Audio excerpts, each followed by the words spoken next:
Dialogue, a presentation of the Public Affairs and Special Events Department of KLRB News.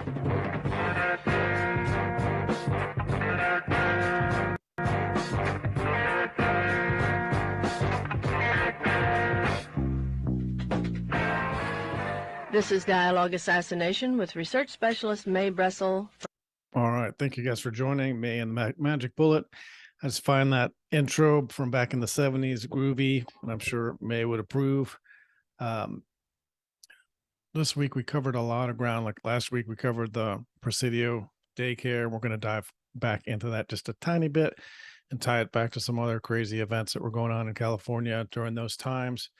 And this week I found a kind of a compendium of episodes that somebody had spliced together, and it was about 4 hours of episodes.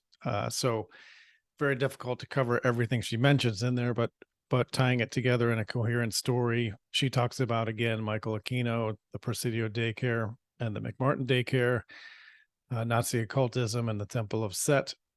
Then she goes on to Satanism and Program to Kill, a little bit of Iran-Contra, which is really interesting. So there's a bunch of subjects within here that I want to dig into further, but we'll just peel back a couple things and decide what you want to cover in the future. And if you're interested, you can listen to them at the YouTube link here. And these are kind of the sheets that she spoke from and the bibliography and references that she refers to during the show. And she says she actually started off this, and this is in like 1987, 1988, so late in her life. She passed away from a fast-acting cancer at the age of 66 in October of 1988. But she said that this Aleister Crowley is kind of one of the beginnings of the New Age movements, and she recognized that this was kind of a rabbit trail to throw people down, kind of like the tune in, turn off, drop out, whatever that saying was, to not use your critical thinking and then using occultism against people. And there was a strong revival after World War II. And I think Crowley died in like 1947 or something like that. And she ties him to a lot of different things. And in the show, she mentioned this guy, Alfred Bloomingdale, and he was of the Bloomingdale family from the Bloomingdale's department store chain. And he was 54 years old, and he had this 18-year-old mistress, and she claimed that he had a Marquis de Sade complex. And there's a lot of information out there about he was kind of like pre-Epstein, before Epstein. And this is a really good podcast that you could listen to around that information. But Mae and this podcaster claim that he was connected to Ronald Reagan, this Bloomingdale cat, and Vicki Morgan, the 18-year-old mistress that he had there in New York City. Bloomingdale was a close friend of Ronald Reagan's, William Casey, Robert Maxwell, and I think they had Ed Meese in there as well. If you remember, Robert Maxwell was Ghislaine Maxwell's father, Mossad agent, international intelligence asset.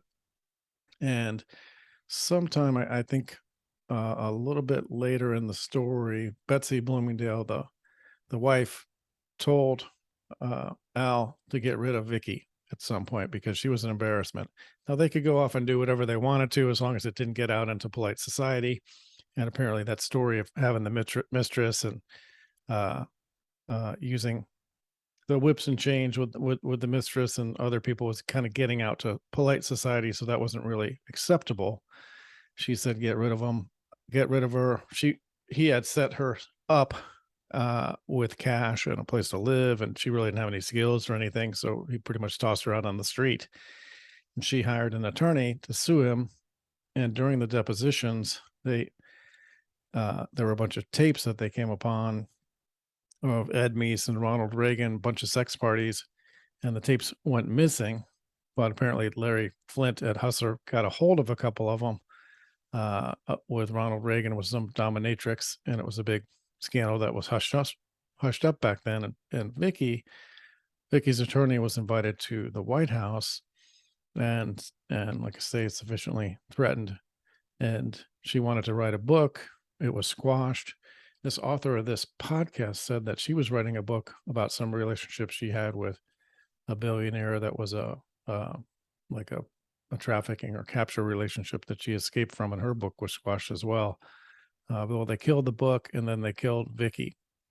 And the story says that Bloomingdale's mistress was bludgeoned to death, and she had brought a palimony suit against Bloomingdale. Friend of the president and Mrs. Reagan was beaten to death with a baseball bat, Joe Pesci style, early morning yesterday in Los Angeles is July 8th, 1983. So you don't want to get in the way of the machine because you might get the Joe Pesci treatment. And this is just a little bit of a rabbit trail, but this Ava Anderson Dubon, she dated Epstein. She was like a gal pal, and they hung out with him. Like the husband and the daughter socialized with Epstein, and they were deposed in the Maxwell case. And it came out that he reportedly wanted to marry the ex-girlfriend's teenage daughter, and you can search her up. And I haven't published her name here, but she was at Harvard. She was like, there's an article about her being one of the hottest 15 at Harvard, freshman, something like that. It's interesting that these things are kind of generational, a little bit interesting and scary at the same time. Okay, so I ran across this one too, and funny enough, the family we watched Ricky Gervais's 2020 Golden Globes, where he called out the audience as not having to travel to the Golden Globes on their own plane since Jeffrey Epstein was dead, and that they all feared Ronan Farrow. And I didn't know what that meant, but I saw that Ronan Farrow was investigative journalism, and he put together this article about Harvey Weinstein and his army of spies. And in the article, he references, of course, the sexual harassment of the numerous women, but that he hired a private security agency to collect information and keep the women quiet, keep the journalists quiet, and keeping them from exposing all the allegations. And a lot of people were directly related to that spy effort, keeping things quiet, putting pressure on the witnesses, and that firms that he hired, including Kroll, which was I believe that was an Israeli company associated with 9/11, and also Black Cube, which was a Maxwell associated company run by former Mossad and other Israeli intelligence agencies. So that's how they kind of keep things quiet. I think that Black Cube still exists today, and I had put some information in the brain model on them. Let's see, I can find that. Yeah. So they were connected to Ehud Barak, and Ehud Barak was photographed outside of Epstein's mansion in New York City, and William Gates Sr. is one of their attorneys and fundraiser of the Black Cube. And they're connected to the Mossad and Harvey Weinstein, and they were trying to shut up Ronan Farrow and Rose McGowan, who was implicating Weinstein in these sexual abuse cases. So it was very interesting that both Ehud Barak and Bill Gates Sr. were connected to this protection racket company out of the Mossad. So interesting ties, interesting connections. And going back in time a little bit, going back to May's time, she described this set of incidents as being connected to David Berkowitz, and the son of Sam, and he claimed that he was one of 20 cult members, but again, they kind of got it down to the lone perpetrator, and they always stick it to somebody and blame it on somebody. Um, and during this time that May was giving these tapes or talking about these things, there was an incident on the Stanford University campus at the Stanford University, the church, and Arles Perry was murdered. It was the birthday of Aleister Crowley, October 12th, and Berkowitz has kind of tagged Crowley as an inspiration for his cult, and their followers, they revered October 12th as a holy day and referred to it as Crowley Mass. Kind of sick. May describes in the same set of tapes being visited by a woman that she knew kind of not real closely, but knew well enough to have her, and she would have people come by the house to do research. And they would come in and look at her research, and she would talk to them. And it got to be kind of a little bit dangerous for her after a time. So back around, I think it was in the early 80s, where this researcher dropped a person off at his house and at her house, and she described the person and the circumstances, and she said she just sat there and she was nervous, and she waited for this woman to come back, who she didn't name, to pick this guy up, and she was very angry with her and had a big argument. The woman did come back about an hour and a half later, but she sat there not talking to this guy for an hour and a half in their living room. And then subsequently, a few years later, the woman came back and admitted that she worked with William Buckley and E. Howard Hunt, and she felt kind of guilty for dropping the serial killer guy off at her house. And she described that a house was going to be built across the street from May's house to spy on her. And 2 months later, the house went up and person moved in, and she went by to introduce herself, and she saw this giant tape recorder on the mantle, and as she said, I just freaked out when I saw it. And so that same house would burn down on the night of her death in 1988. So this another murder occurred after the Leslie Perloff murder at Stanford campus, and this was about a year later, actually. Arles Perry, and the murders were connected by higher ups. That's what Son of Sam is saying, and there were some articles linking Berkowitz and his cult to the murders, and linking the person that she had at the house to the murders. And I don't know, I have two names, and I don't know which one of the people visited the house, but we'll get into that in a little bit. And also, Janet Taylor was missing and murdered at Stanford University, March 24th, 1974. So they had a serial killer going, and there were several other issues, other people murdered during that same time period. And David Berkowitz talked about the Santa Clara murders, and articles started to come out and tied these things to Anton LaVey, Michael Aquino, and the Son of Sam. And here's three of the women that were murdered. They're young women. So Leslie Perloff, number one, she was 21, and she was strangled in the foothills west of Stanford. She was a graduate of Stanford. And yeah, we'll talk about Gautreaux, who was arrested in 2018, 45 years later, and accused of the actually convicted of the murder. And now the second murder, Arles Perry, and that was October 13th, 1974. So a little more than a year later. Then she was murdered actually at the Stanford Memorial Church, and they're saying it was committed by Steve Crawford, who was the church security guard or a night watchman. And I don't know exactly what year it was, but it was after DNA evidence. So it might have been 30 years later that they went to place him under arrest, and he shot himself. But the murder of Arles Perry was horrific. Some of the accounts said that she was spread out on the altar in a satanic arrangement, and she had, I a candle wedged inside of her, and she had been raped, and she had satanic symbols around her, but they tried to cover that up in most of the news stories.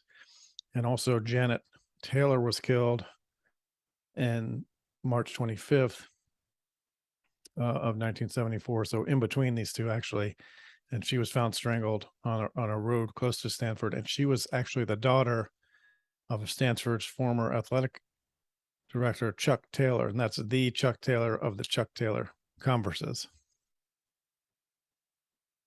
Yes, we're making some connections. So this is the guy, John Arthur Gautreaux, Hayward, California, arrested November 20th, 2018, in connection with the 1973 murders of Leslie Perloff, and also charged with the killing of Janet Taylor. And he was actually convicted of those murders, and I think one more as well, with DNA evidence. So they improved DNA evidence over time. And this guy, Gautreaux, he grew up in a military family, and he attended private school in Germany, and he actually murdered a young female student in 1963. He was 18, so he only did about 6 months in jail. And then in 1975, he was convicted of statutory rape in Santa Clara County and sentenced to 6 months in prison. So he really got off pretty light. And there's another couple murders, Don Levine and Edward Mcneil, that remained unsolved. And I think they're saying that Janet's murder might have been unsolved at that point in time too, Janet Taylor. So serial killer, and they found him 45 years later and convicted him. Pretty sad. So May goes on to talk about the Fatal Vision case a little bit, the Jeffrey McDonald case. She believes that was tied to the satanic ritual abuse. And there was an author, this author, Joe McGinnis. He spent like 4 years cozying up to Jeff McDonald. And Jeff thought that he was going to tell the story from his point of view. And in reality, he told the opposite story. So he used all of the information against him to try to convict him in the court of public opinion. And he was able to sue this guy for $3 million, and he actually won. So the Fatal Vision book and the movie were all from the perspective of establishing the guilt of Jeffrey McDonald. And May kind of goes into that a little bit. And that's a whole other episode that we could dig into. And just to kind of show that how on top of these things she was. So she references Ted Gunderson, and I think maybe Joshua or somebody had mentioned him, or Amos previously last week or so, about Ted Gunderson. And he was a FBI agent, or a former FBI agent, and he kind of knew what was going on. And really early, like in 2021, the FBI declassified files on this group called the Finders and the Mcmartin preschool satanic child trafficking case in Los Angeles in the 1980s. And that's the other case besides the Presidio that May was talking about, was the Mcmartin case. And I think I'm just going to jump over there real quick to the Mcmartin case, and we come back. So here's a couple articles that you could read about the Mcmartin case. These are kind of mainstream, but of course I got some better ones from the Last American Vagabond and Winter Watch. So in 1983, Judy Johnson from Manhattan Beach went to the police claiming her 2-year-old son had been molested by Ray Bucky, 28-year-old teacher at the Mcmartin preschool. So this is the same time when the Presidio and the West Point daycare molestations are taking place, and they began their investigation by just informing people, and eventually they came up with 79 counts of child molestation that he was up for, and saying that they had similar stories. They told similar stories of animal sacrifices, sexual rituals in secret rooms at the school, tunnels under the school, a lot of really nasty stuff. And so this guy's mother, Bucky, was also arrested as a co-conspirator, and several other members of the family, because it was a family-run preschool. I kind of remember this case, right? And then I also remember that it kind of got tied to the false memory syndrome group. We'll talk a little bit about that. And the children said that they were warned not to tell anybody or their parents would be killed, which makes perfect sense. And sure enough, just as the trial got underway, Judy Johnson, the key witness, was discovered dead in her home, no cause, just 42 years old. And almost exactly a year later, a former police officer who was an investigator for the defense had an improbable suicide at his house. And there's lots of cover up and lots of death surrounded by these events. It's really kind of difficult to research in detail because it gets under your skin. So a little more detail around the Mcmartin case that May had brought up, and these are from a later description by the Last American Vagabond.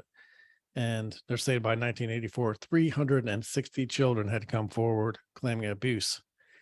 And they had physical abuse. They also described satanic rituals. And they were told stories of being transported in underground tunnels. And the mainstream media did their best to discredit the tunnel theory and actually discredit the children.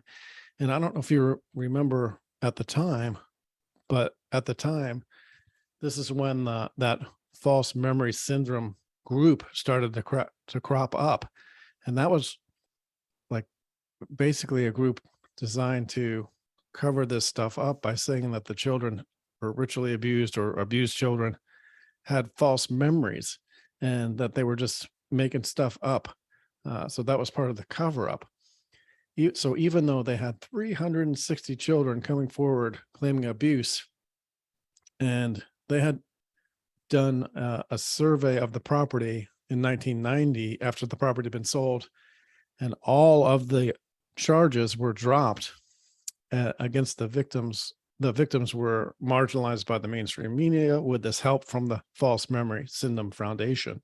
A bunch of psychiatrists and MK Ultra people to tell you how things work, and children can't possibly remember. Those things are implanted by their therapists. Pretty disgusting, really. And then this guy who investigated did an archaeological survey of the land, found that there were 2 extensive tunnel systems underneath the preschool, which accurately reflected the testimonies given by the children. So the media, the government, they'd have us believe that 360 children all invented false memories of horrific satanic abuse, participating in rituals, where adults were sheathed in black ceremonial robes, uttered chants, that they lied about being transported for prostitution across town. They lied about being photographed, videotaped for child pornography, and they had verification of emotional physical abuse, as well as the existence of the tunnels under the complex. So the victims marginalized by the press, and they all got off. FBI denied any legitimate claims, and the prosecution harassed the victims endlessly in court, and all charges were eventually dropped. Pretty sick. Okay, now we're going to travel back to the finders. So the finders, what they're saying is that the former FBI chief, and I think it was like a regional chief or something, he wrote a article around that, or actually these guys wrote an article around it. But after he retired from the FBI, he set up a private investigation firm in Santa Monica, California. And then in 1995, he warned about the proliferation of secret satanic groups and the danger posed by the NWO, shadow government. And he discovered in the US there's a widespread network, groups that kidnap children and infants and subject them to satanic ritual abuse and subsequent human sacrifice. And this is really very consistent with what we heard from Dr. Juliet Engel a while back about the groups and their methods. And Gunderson wrote this book on the finders, which you can find at this link. And the CIA just declassified some of their files recently. And Gutterson had traveled around giving lectures, and he had discovered these hidden groups involved in the occult, satanic occult, child sex abuse, and child sacrifice. And they're saying his general lecture was about 4 hours, and he condensed it down to a little over an hour. So there's a link. They've done some work to condense these things down.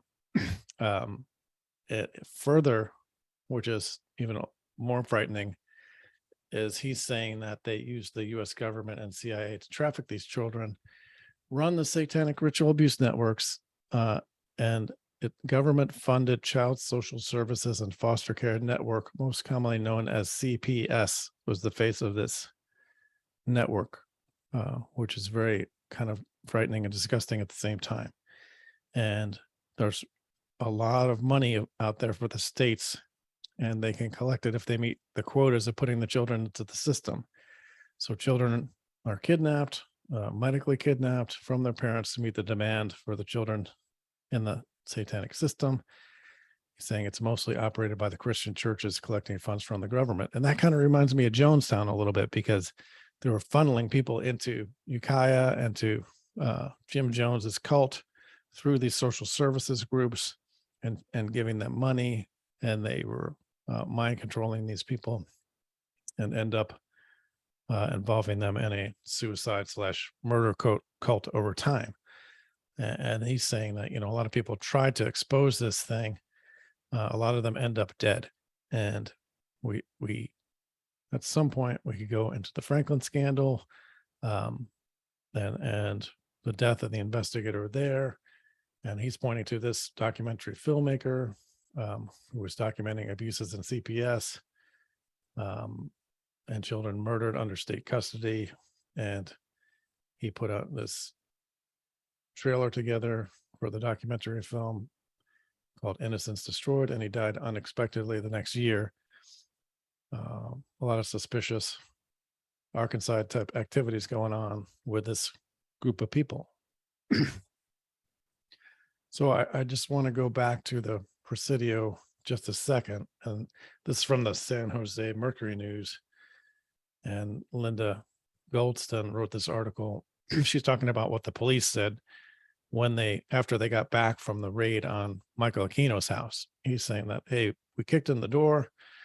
There's a nice bedroom, and in the corner there's a mannequin with a gun aimed at the door, and there was a bunk against the wall. There was a pentagram on the floor, a huge one, and there were dolls' heads all over the ceiling, just off the wall stuff were sitting there. We got a cult at the Presidio of San Francisco, and nobody cares.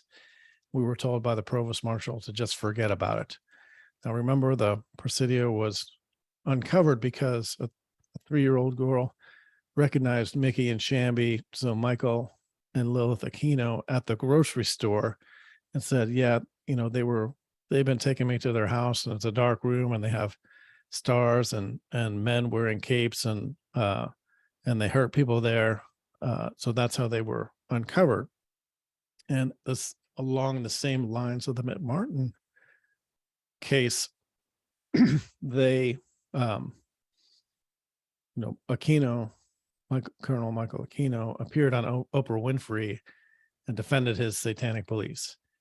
And then they're saying the autumnal equinox of 1987, so occult day of importance, that somebody set fire to the building adjacent to the daycare center, destroying the records relating to the center. What a convenient coincidence. And then a month later, fire would destroy the daycare center itself. So boom, there goes the evidence. And the ATF found the causes of both fires had been arson. And the Army had claimed that it was just faulty wiring. And so they brought these charges against Gary Hambright, who was the guy, for some reason, he was the Patsy Fall guy at the daycare center. And yeah, there was a lot of really bad things going on there. But when they brought the case, they didn't include the really nasty business about the sexual abuse. And I think over 60 of the children had venereal disease. So they didn't raise all those things. And apparently the kids were chosen on who would make the best witnesses, probably for the defense, I'm imagining. And so the strategy didn't pan out. This article says the judge ruled the charges as too vague, and Hambrick walked free. No charges brought against the Presidio military base daycare center. So that's how a lot of these things end up. You see the Mcmartin, you see in the Presidio, you see that even in the Epstein case, like the people get suicided and then somebody takes a mild fall, but none of the real perpetrators are brought to justice. It's just a token that the people know that there was a trial, somebody got convicted, and usually they're out on early release, or they meet an unfortunate end if they start talking.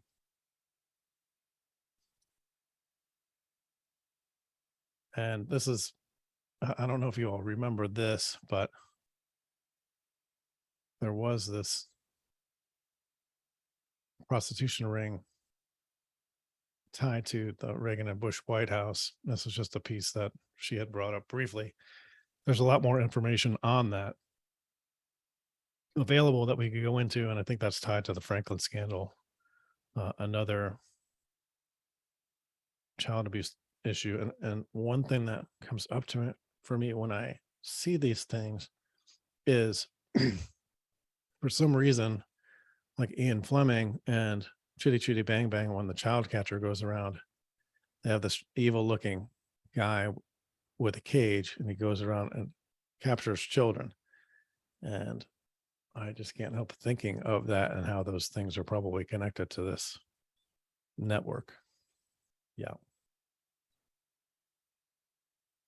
All right. So that's really it for the presentation part of the discussion. I'd like to get to some discussion, see if you all have anything you want to add, anything else, anything you'd like to research, like me to chase down next time. Hey, Mike.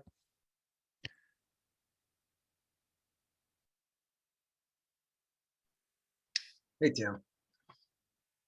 Sorry, I'm a little behind today. So That's all right. Just coming in late, but I wanted to comment on Ted Gunderson. I did add a clip of Ted Gunderson's video from last week's show to the thing. Oh, great. He has like a 1-hour presentation. And I think he was talking about, kind of initially when he got out of the FBI and his first investigation was Fort Bragg. There was allegations of child abuse, at which is another military base. And that's kind of what got him started down this path. So this is like prolific across, the government, the CIA, the military, these kind of things. I had the privilege of hosting Ted on 2 different occasions when he came to Pensacola. And, there was a time when I was giving money away that Ted was certainly one of the few people that I really felt strongly about supporting, because it was,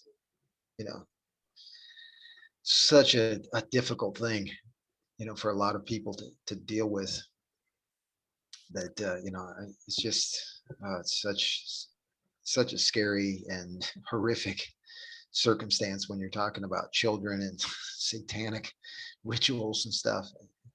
Yeah, I really found like doing this research, like I just had to put it down sometimes and walk away for a little while because it's so upsetting.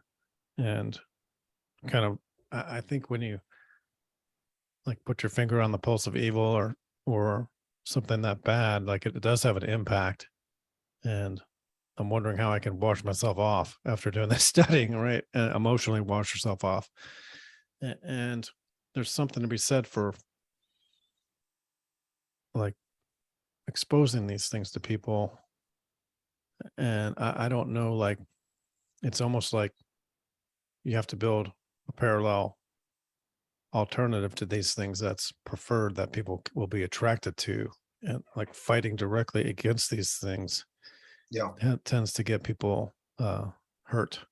So I'm not sure exactly what the path is, and I think Well, going back again to listen to Juliet maybe and some of her experiences and see what some next steps could be.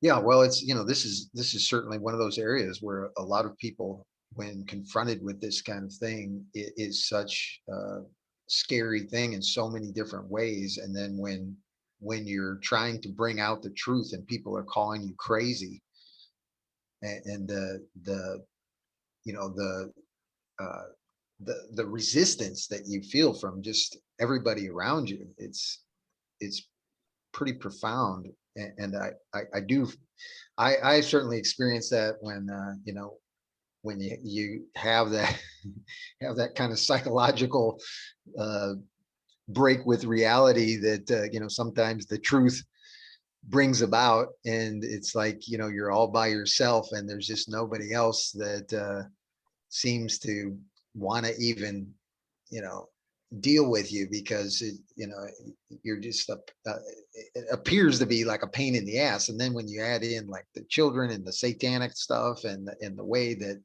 most people, it's this is just a really difficult area that people, when they come to these points, need other people to help them. And and these are one of the reasons that I think truth is so important, and the pursuit of truth is so important. And being the kind of people that uh, support the truth, that we've got to represent that foundation in the larger community that says, we're sticking to the truth, and we're going to get to the bottom of the truth. And anybody that's willing to do that, we're going to support you and help you. Yeah, it's I imagine for some people, and even for myself, right? Some of this is, I want to say like devastating, but it's not quite that. It's something else. Looking in the face of these things, understanding that they're real, and then, um, that that way of thinking, or that these parallel morality systems exist, and it just goes against everything that we've ever experienced, or not experienced, because we experience plenty of evil. It's just kind of been told the way things are, or I guess in like having a Judeo-Christian worldview or Western civilization worldview, you don't consider these things so much. And if there's actually an opposite to that worldview, this would probably be it. Yeah, and the things that we need to cherish, like having a family and having loving people in a community, and neighbors and all those kind of things around us. For people that don't have that stuff, how far down a path of hurtful behavior they can be taken is it's something that I don't think a lot of people are aware of, but it's certainly an area that we've got to explore, because it hurt people. And if we Oh don't yeah.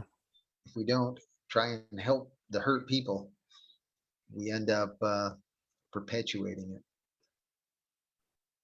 I'm just imagining and thinking about the divides that they place amongst the people, and the kind of like the mind memes to cause people to feel like others are different or they should be separate.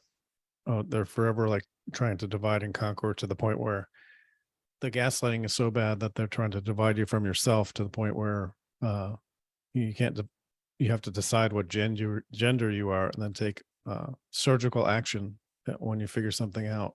uh, that's really kind of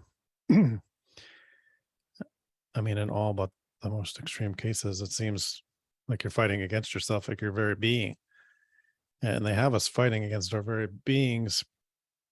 And I don't know like how this kind of ritual abuse perpetuates throughout society. And I think that there's a lot of family, generational ties in here. I can see that as I go through. And then that they're willing to sacrifice members of the family because they're raising them into as soldiers for this cult or this set of cults. So they're willing to sacrifice their family members. And to some degree, I think that gives them a lot of like power. Like if you don't have a moral restraint or you're willing to sacrifice everything, then you kind of have a different kind of power. And that can be a little frightening, I think. Yeah, so shining the light on this, I'm not so sure it lights up the room, but it definitely gives you a different perspective. Yeah, it's definitely not. Hey guys, hey Mike. It's such an unpopular, it's a subject nobody wants to talk about. It's horrendous. And most of us are not doing these things. It's such a small group of these people, but it's amazing. It's the same group of people doing it. Everywhere we look, it's the same group, and it's these so-called leadership too, which is startling. And nothing's being done about it. And these people, these alphabet agencies that are protecting these people is even more astounding. So yeah, shedding light on this stuff, it's so uncomfortable. The books that I've read, I haven't even finished reading the Franklin cover up. I mean, I just stopped. I don't know how many years ago that was. I was like, I can't take it anymore.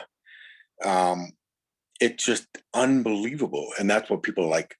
If it comes up, they're just like, okay, that, why are you even talking about it? It just, you just immediately label a conspiracy theorist because it's just more comfortable. I don't know.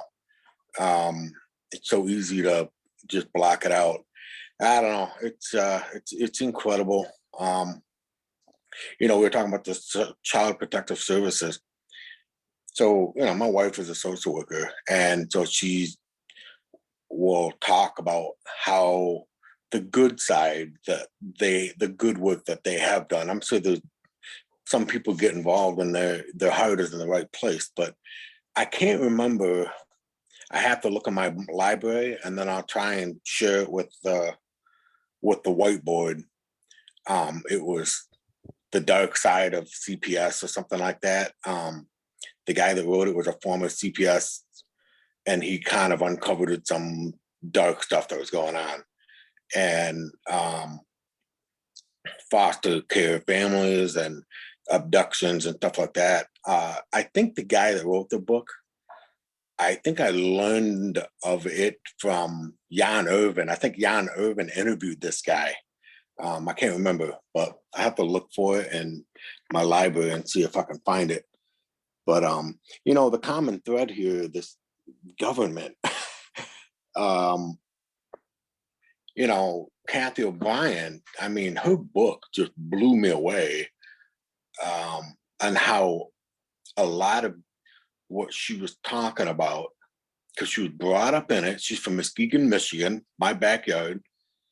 And she's talking about how they were getting shuttled off to all these military bases and doing all kinds of experiments and a lot of drugs involved, and even NASA, and just how all these politicians, Uncle Ronnie Reagan, and it's just mind blowing.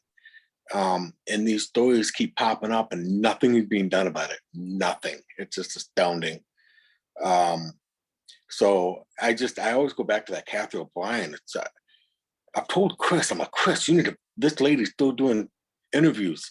You need to get her on the Truth Can Do It show. But he's so busy, I know, but her story is incredible. Yeah. Go ahead. No, I mean, I've heard some of her story. I've listened to some of it. I know she's out there. Yeah.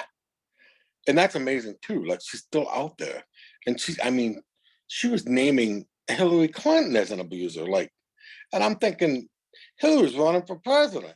she named this lady back in 1995 and nothing being done. It's astounding. I think I was even more surprised by how the country music scene was so rampant with trafficking and um, satanic abuse and all this stuff. That was surprising as well. But I mean, I hadn't heard that, Josh. I wasn't aware of that. yeah, she's Boxcar Willie, Chris Christopherson. She's naming these people like left and right, and I'm just like, no way, what? So is it that you have to kind of be a made man to make your way up in the ranks of these music scenes?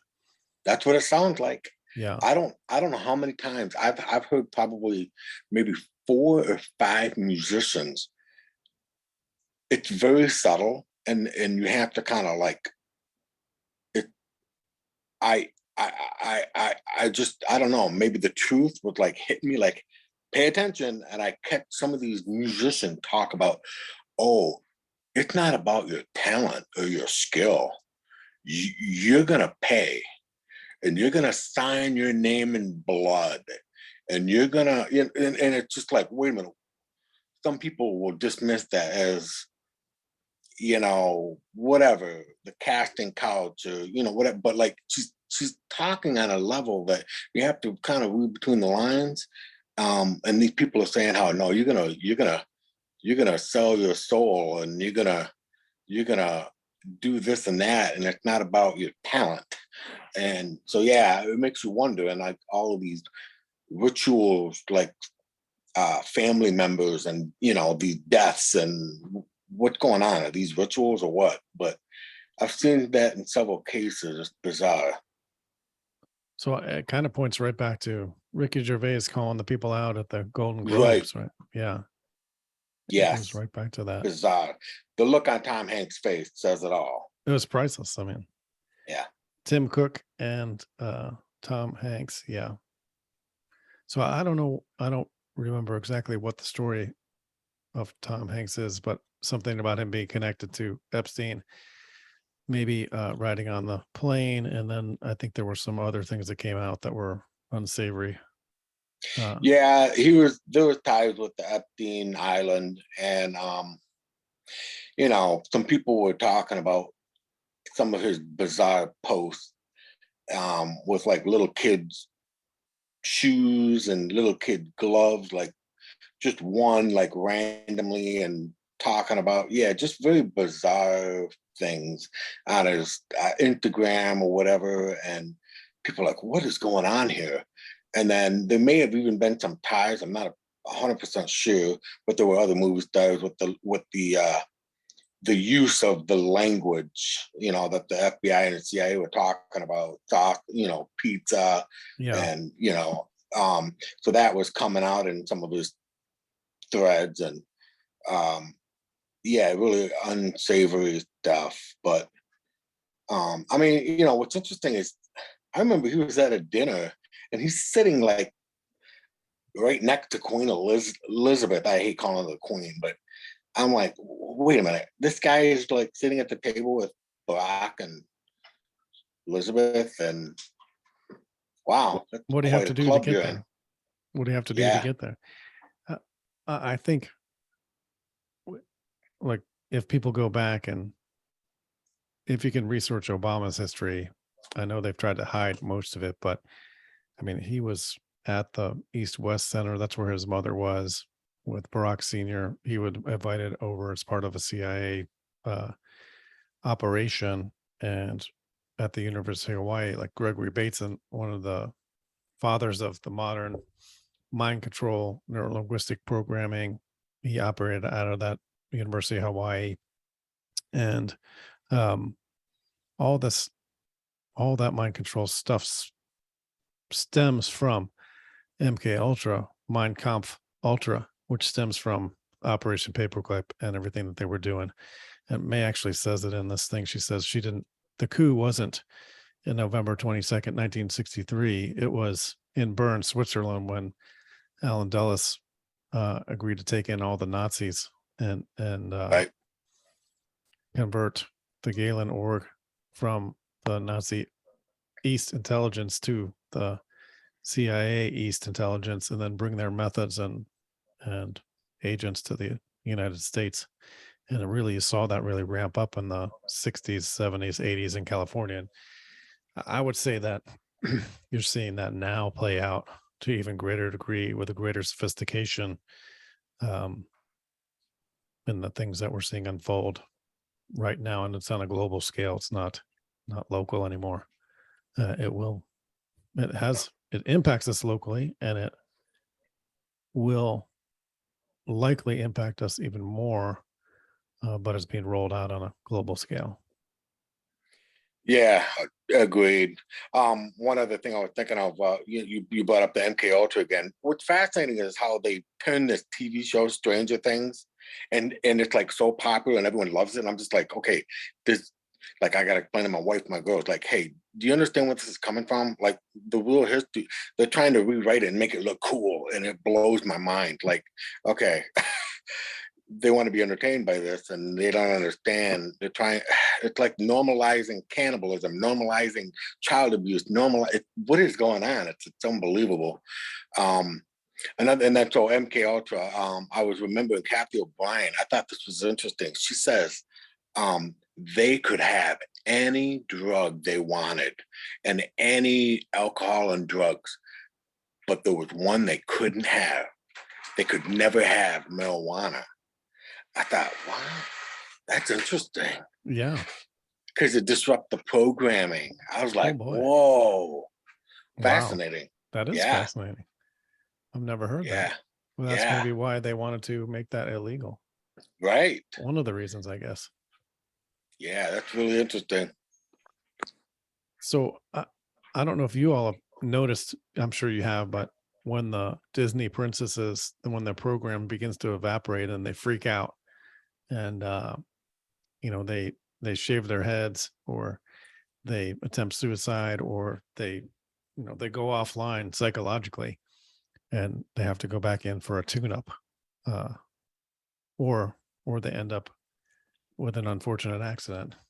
Kanye West, same thing. Yeah.